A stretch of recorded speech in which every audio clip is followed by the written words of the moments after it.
Merci. Bonjour à tous. Merci d'être là en ce deuxième jour du SEO Campus. Je sais que c'est toujours un peu difficile d'être matinal le vendredi matin. Ravi d'être devant vous aujourd'hui. Donc, je m'appelle Julien, ça fait assez longtemps maintenant que je traîne sur Internet et que je fais des bêtises. Et le SEO, c'est mon métier depuis 2011. Donc, comme on l'a dit, je suis plutôt spécialiste de la technique dans le métier du SEO, de tout ce qui est analyse de données, etc. Je fais aussi pas mal de Python. Si ça vous intéresse, j'anime depuis quelques semaines maintenant un live hebdomadaire sur Twitch le mercredi après-midi. Si vous voulez apprendre à faire du Python pour le SEO, eh bien, n'hésitez pas à nous rejoindre. Voilà, et donc je suis là aujourd'hui pour vous parler d'audit SEO. Le but, c'est évidemment pas de vous apprendre à faire un audit, parce que je pense que la plupart d'entre vous connaissent déjà bien le sujet, mais d'essayer de voir ensemble comment on peut effectivement passer au niveau supérieur. C'est toujours un moment clé dans une mission SEO de faire un audit. Souvent on fait ça en début de mission. Ça va nous permettre de rentrer dans la problématique, de comprendre un peu comment fonctionnent les sites, etc., d'orienter également la stratégie qu'on va pouvoir déployer derrière. Mais c'est toujours un peu compliqué. On a parfois des problématiques de recommandations qu'on a du mal à faire appliquer, d'objectifs qu'on va avoir du mal à atteindre, et tout ça, ça engendre pas mal de déceptions. Du coup, la réflexion finalement, et on va voir que certains des conseils, je peux moi-même me les recommander. On va voir ensemble comment on peut essayer de s'améliorer et de travailler sur le fond, la forme et la relation client. Et on va d'ailleurs commencer par la relation client parce que c'est ça qui est toujours très très important. Personnellement, j'aime bien commencer chaque mission par ce qu'on va appeler une réunion de lancement, un kick-off par exemple, ce qui va nous permettre notamment de rentrer dans les problématiques, de rencontrer les interlocuteurs, de vérifier qu'on a bien accès à tout ce qu'il nous faut, etc. Et également de commencer à discuter avec le client sur son contexte.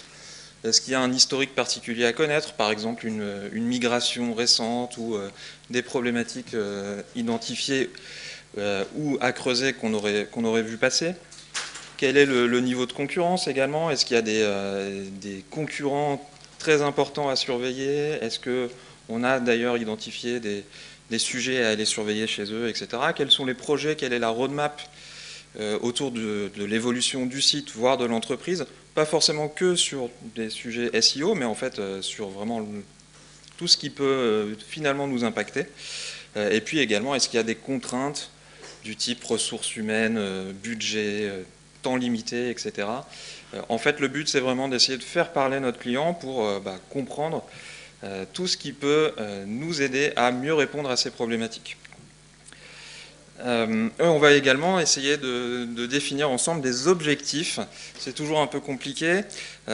Personnellement, j'essaie autant que possible, et c'est pas toujours évident de se retourner vers cette logique-là, mais j'essaie de m'orienter vers ce qu'on appelle des objectifs SMART. Je ne sais pas si ça va parler à tout le monde ici. C'est un terme anglo-saxon, mais on peut traduire ça par des objectifs qui soient spécifiques, mesurables, atteignables, réalistes et définis dans le temps. Pour que ce soit un peu plus clair, je vais vous donner quelques exemples. Un objectif du style, je veux être premier sur mon mot-clé stratégique avant Noël. Bon, on va passer sur est-ce que c'est réaliste, est-ce que c'est atteignable, parce qu'évidemment, il va y avoir des problématiques de concurrence, de contexte. Mais en tout cas, c'est défini dans le temps, c'est plutôt mesurable, puisque si je ne suis pas premier, l'objectif n'est pas atteint. C'est plutôt un objectif SMART. De la même manière, si on me dit, voilà, je veux augmenter mon trafic de X% d'ici telle date, c'est très défini. Encore une fois, il faudra s'assurer que c'est atteignable, mais en tout cas, on est plutôt sur une bonne base. Par contre, si on me dit, je veux rattraper mon concurrent, bon, c'est peut-être un peu trop flou. Il va falloir creuser un petit peu, essayer d'accompagner aussi nos interlocuteurs sur comment on peut mieux définir cet objectif, comment on peut peut-être mettre en face des KPI à atteindre, quelle est la méthodologie qu'on va pouvoir utiliser pour mesurer tout ça. Et puis de la même manière, le petit summum, c'est je viens de me lancer, mais je veux être leader dans 2 mois. Bon, Encore une fois, il y a peut-être des thématiques sur lesquelles ça peut être possible avec peut-être les moyens des ambitions derrière. Mais personnellement, si on me dit ça, j'ai quelques doutes sur la stratégie derrière. Je vais un petit peu m'adresser également aux annonceurs, je sais qu'il y en a quelques-uns dans la salle, pour dire également que ce début de prestation, mine de rien, c'est aussi le début d'une relation et il est important de se faire confiance. Donc ça veut dire que si vous voulez que l'audit se passe le mieux possible, il ne faut pas hésiter à partager ce qui peut être partagé, notamment toutes les infos, les accès, les données qui peuvent être utiles à vos prestataires. Il y a plein de documents juridiques à signer si besoin pour des accords de confidentialité par exemple. On a l'habitude de le faire, donc il ne faut pas hésiter à y penser. Et puis pensez également que si vous mettez vos prestataires dans une situation plutôt saine d'un point de vue financier, ils n'hésiteront peut-être pas à faire le petit effort supplémentaire pour vous satisfaire encore mieux. Donc n'hésitez pas à payer par exemple les factures d'acompte, ça fait toujours plaisir. On va passer maintenant au fond et on va essayer de s'intéresser à ce qu'on peut imaginer comme analyse peut-être un peu exotique, on va dire. Et le premier conseil que je peux vous donner, finalement, c'est d'essayer de sortir la tête des outils. On a vite tendance à se lancer directement en balançant un crawler, etc. C'est moi-même un réflexe que j'ai du mal à avoir, mais c'est toujours intéressant de commencer par aller faire un petit tour sur le site, de regarder un peu comment s'architecture le site, quelle est l'expérience de navigation, est-ce que si je cherche des informations, j'arrive facilement à les trouver en naviguant sur le site ou pas, est-ce que les contenus répondent à mes attentes. Bref, se balader, commencer déjà à prendre un petit peu la température et on peut également commencer à essayer de trouver des trucs bizarres.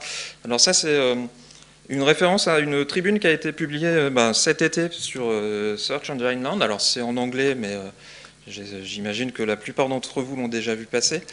Et si ce n'est pas le cas, je vous encourage vraiment à aller jeter un œil à cet article.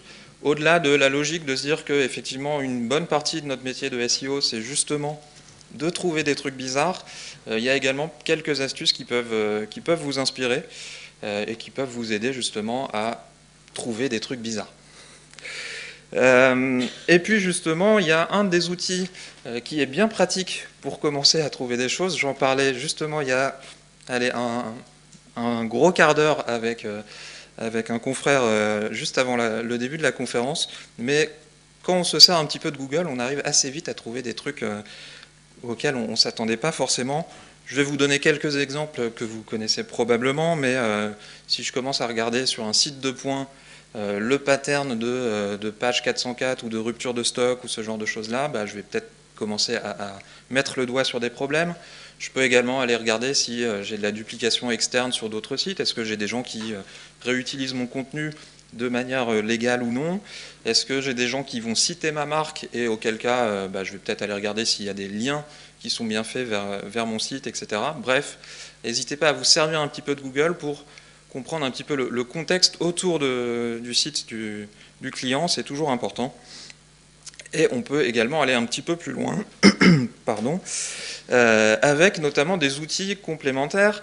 Je pense notamment à un premier outil, alors il y en a plusieurs sur le marché qui font à peu près la même chose, mais des outils qui vont scanner un certain nombre de bases de données, de bases de connaissances autour notamment des sous-domaines. Moi j'aime bien faire ça parce que, en fait, personnellement, ça va me prendre à peu près 30 secondes de lancer un outil de ce type-là. Il va aller scanner tout ça, il va me trouver tous les sous-domaines qui existent sur le domaine de mon client.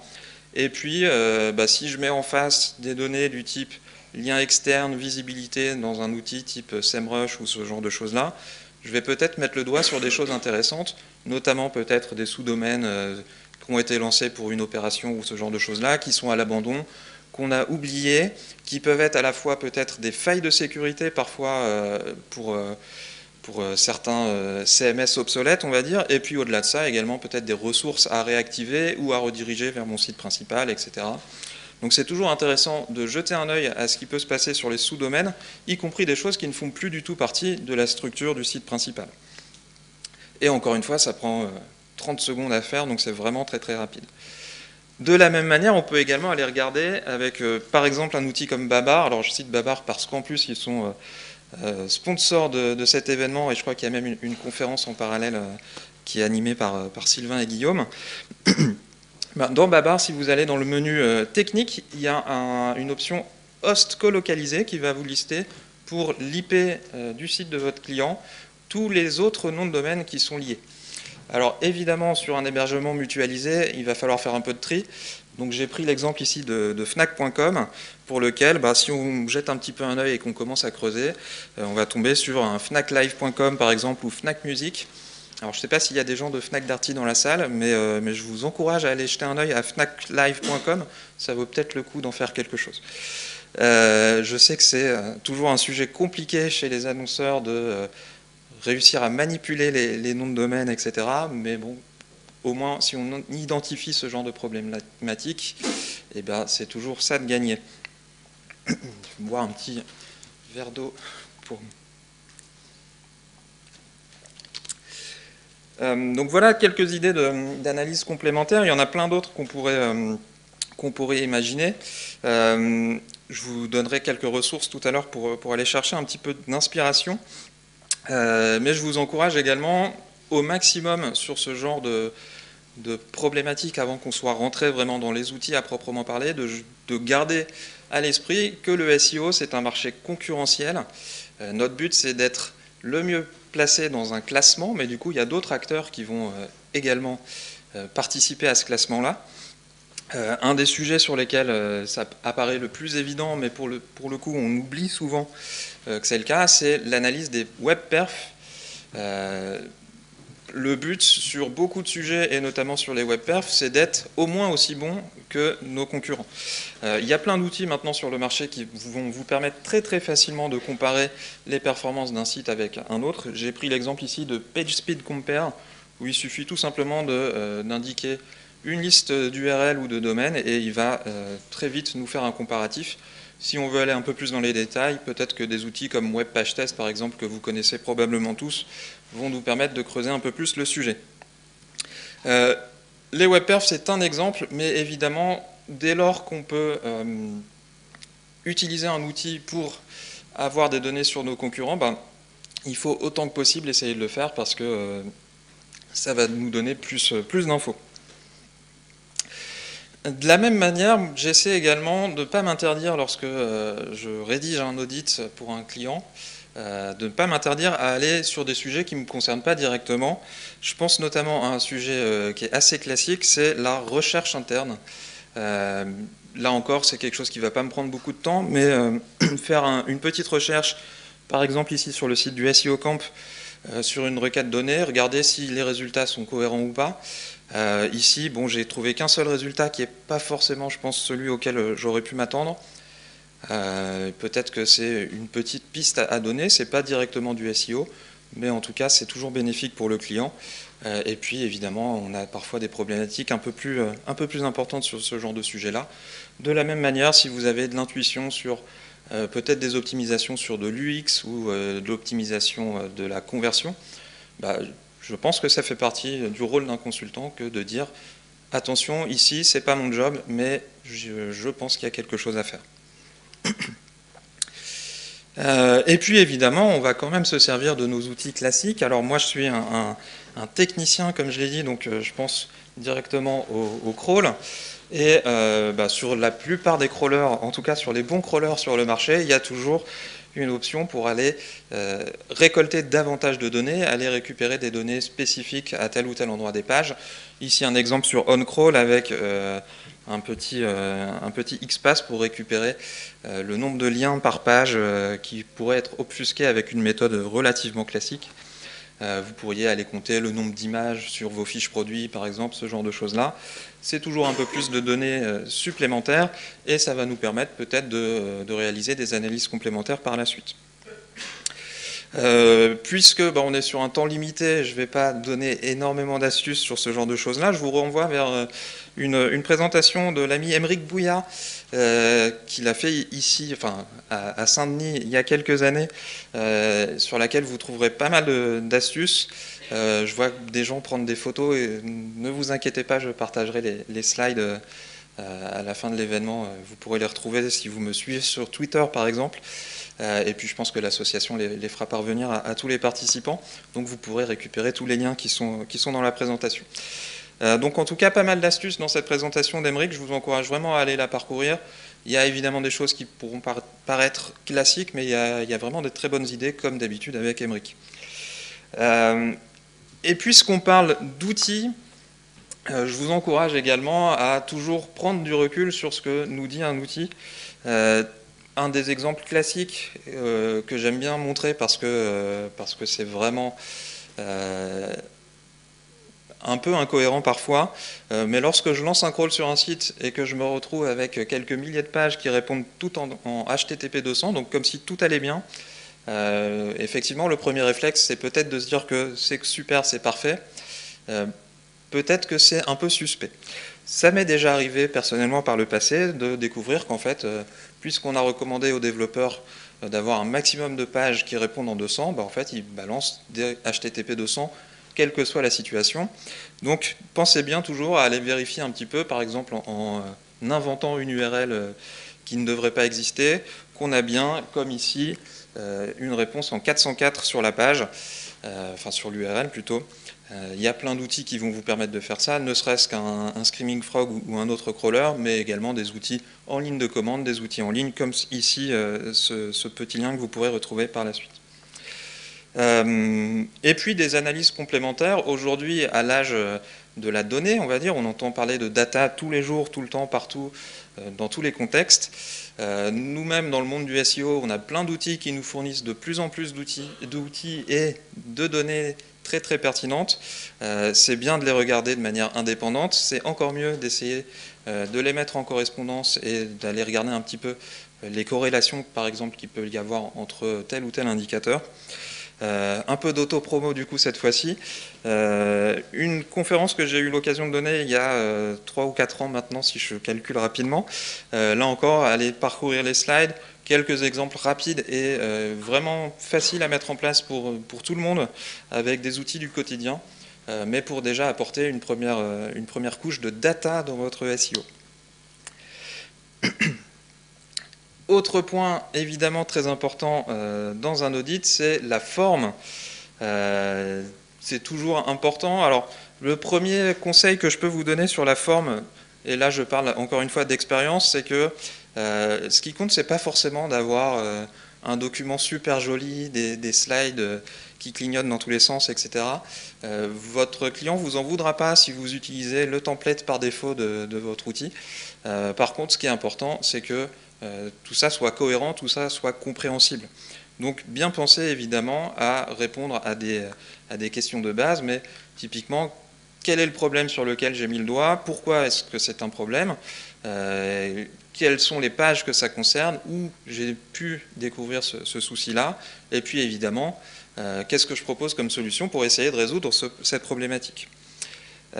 Une des astuces qui peut paraître évidente, mais qui a priori ne l'est pas, c'est évidemment d'essayer d'utiliser un template, on va dire, en tout cas d'essayer de se forcer sur chacune des constats qu'on va faire, de respecter toujours un certain formalisme. Alors personnellement, j'ai l'habitude de travailler sur des slides, et du coup d'avoir toujours identifiable facilement la partie du site que ça va concerner, donc ici le scope, quel est le sujet, quel est le problème que j'ai trouvé, un petit peu d'explication évidemment, quelques exemples, donc des URL, des captures d'écran, voire un lien vers davantage d'exemples, et puis surtout de manière très très visuelle et très facilement identifiable, quelle est l'action qu'on attend d'être mise en place. Évidemment, on peut aller beaucoup plus loin que ça. Cela dit, je vous encourage assez fortement à ne pas non plus surcharger vos documents avec plein d'indicateurs dans tous les sens. J'ai eu l'occasion de travailler avec certains confrères où on avait plein d'icônes, etc., pour nous expliquer dans tous les sens, en un clin d'œil, ce que ça concernait. En fait, le problème, c'est qu'il y a tellement de choses à détailler qu'on finit par s'y perdre un peu. Donc, mon conseil personnel, c'est plutôt de rester sur des choses relativement simples et lisibles. N'hésitez pas également à vraiment bien matérialiser de manière très visuelle, avec des couleurs, etc., les résultats que vous attendez. Un exemple ici, voilà, j'ai une page qui répond en 404. Ce que je veux que le développeur mette en place, c'est une redirection. Voilà, je pense que c'est très clair.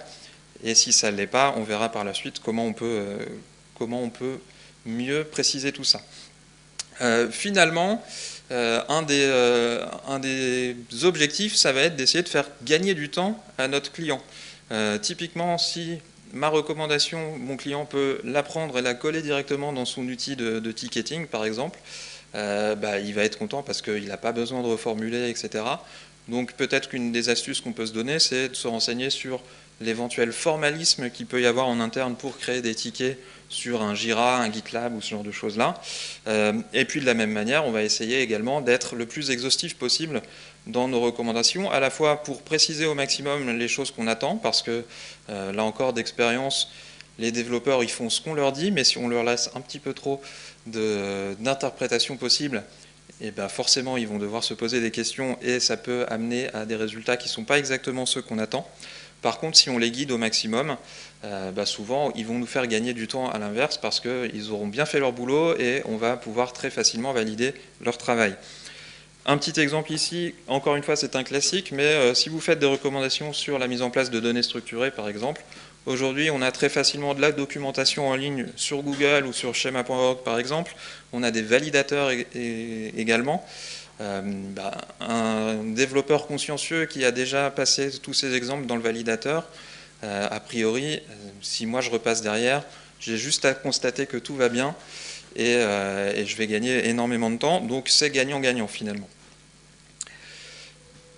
Une autre évidence, alors je crois que Yannick est dans la salle, en tout cas je l'ai vu passer tout à l'heure. Yannick a dû vous parler hier, si vous étiez là, de la matrice d'Eisenhower qui permet d'essayer de prioriser les sujets qu'on peut essayer de réinterpréter un peu dans nos problématiques en essayant d'évaluer à la fois l'impact potentiel d'une recommandation, est-ce que ça va être très très bénéfique ou pas en termes de trafic ou de visibilité par exemple, et puis également l'effort nécessaire pour mettre en place cette recommandation. Alors c'est parfois un petit peu du doigt mouillé, c'est surtout un peu d'expérience, est-ce que c'est facile ou pas à mettre en place, mais évidemment on va surtout essayer de se concentrer sur ce que les anglophones appellent les low-hanging fruits, ou les quick wins pour nous francophones. C'est marrant, le terme anglais et pas du tout le même que celui qu'on utilise. En tout cas, voilà, ce qui va être le plus prioritaire, évidemment, c'est ce qui est rapide à mettre en place et le plus efficace possible. Alors j'ai mis que ce qui était long et compliqué avec un faible impact était inutile. Évidemment, peut-être que ça ne l'est pas complètement, mais en tout cas, ce sera loin d'être la priorité. Et puis pour prendre un petit peu de recul par rapport à cette problématique de la forme, n'oubliez pas que il faut que tout ça soit un petit peu emballé. Il faut essayer de raconter une histoire finalement à notre client. D'abord en essayant de faire en sorte qu'on ne mélange pas les sujets, qu'on ne passe pas du coq à l'âne pour revenir au coq ensuite. Donc essayer de regrouper les sujets qui vont ensemble. Il peut y avoir plusieurs manières de voir les choses. Par exemple, peut-être regrouper les sujets qui parlent d'un template ou bien les sujets qui parlent de maillage interne d'un côté, de contenu de l'autre, etc. À vous de trouver la formule la plus adaptée en fonction de la situation, évidemment. Ça peut être intéressant de placer les recos les plus importantes au début parce que souvent les gens font déjà un peu plus attention à ce qu'on dit au début d'une présentation qu'à la fin. Et puis surtout, c'est encore plus intéressant et plus impactant pour nos clients si on arrive à mettre en relation les recommandations qu'on va faire avec les objectifs SMART dont on parlait tout à l'heure. Si ce que je propose de faire va nous permettre d'atteindre l'objectif, ce sera encore plus facile de l'intégrer dans notre roadmap. Et puis du coup, c'est le moment où on revient au client. Personnellement, et je pense que j'espère que c'est le cas également pour beaucoup d'entre vous, mais je ne me contente pas d'envoyer simplement un document par mail avec éventuellement quelques explications. Je propose toujours une réunion de restitution où on va tout simplement parcourir ensemble le document et essayer de redétailler tous les problèmes, ne serait-ce que d'abord pour s'assurer que mes interlocuteurs ont bien lu le document. Ça m'est encore arrivé il y a quelques semaines d'envoyer un document à plusieurs indicateurs, à plusieurs interlocuteurs, pardon, et puis de constater que la moitié n'avait absolument pas lu la pièce jointe. Bon, cette réunion de restitution a été du coup l'occasion de parcourir avec eux le document et de lever du coup certaines incompréhensions. Ça peut également nous amener à constater que on a besoin de faire des analyses complémentaires, on a besoin d'apporter peut-être plus de détails sur telle ou telle recommandation, et puis également on va pouvoir valider les priorités qu'on a proposées et puis définir les prochaines étapes de la relation. Et ça va nous permettre également de définir un backlog, une liste des tâches à faire.